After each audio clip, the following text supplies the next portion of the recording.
ಬೇಸಿಗೆಯಲ್ಲಿ ಆದಂತಹ ಸಮಸ್ಯೆಗಳು ಒಂದೆರಡ ಹೇಳಿ. ಹೀಗಾಗಿ ಈ ವರ್ಷ ಇಂತಹ ಸಮಸ್ಯೆಗಳು ಉಲ್ಬಣ ಆಗಬಾರದು ಎನ್ನುವಂತಹ ನಿಟ್ಟಿನಿಂದ ಈ ಬೇಸಿಗೆಯಲ್ಲಿ ಕೊಳವೆ ಬಾವಿಯನ್ನ ಕೊರೆಸೋದಕ್ಕೆ ಜಲಮಂಡಳಿ ನಿರ್ಬಂಧವನ್ನ ಹೇರಿದೆ. ಹೌದು, ಅತಿಯಾದ ಅಂತರ್ಜಲ ಬಳಕೆ ಮಾಡ್ತಾ ಇರತಕ್ಕಂತಹ ಜಿಲ್ಲೆಗಳಲ್ಲಿ ಬೆಂಗಳೂರು ಅಗ್ರ ಸ್ಥಾನವನ್ನ ಪಡ್ಕೊಂಡಿದೆ.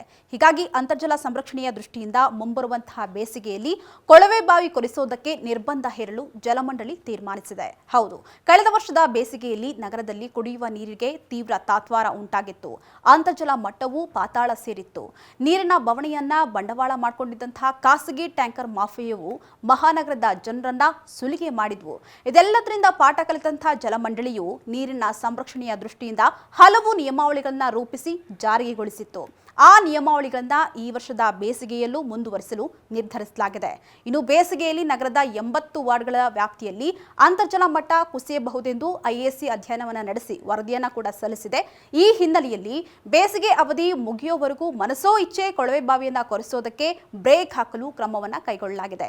ಇನ್ನು ನೀರಿನ ಬವಣೆಯನ್ನ ಎದುರಿಸ್ತಾ ಇರುವವರಿಗೆ ಮಾತ್ರ ಪರಿಶೀಲನೆಯ ಬಳಿಕ ಕೊಳವೆ ಬಾವಿಯನ್ನ ಕೊರೆಸಲು ಅನುಮತಿಯನ್ನ ನೀಡಲು ಉದ್ದೇಶಿಸಲಾಗಿದೆ.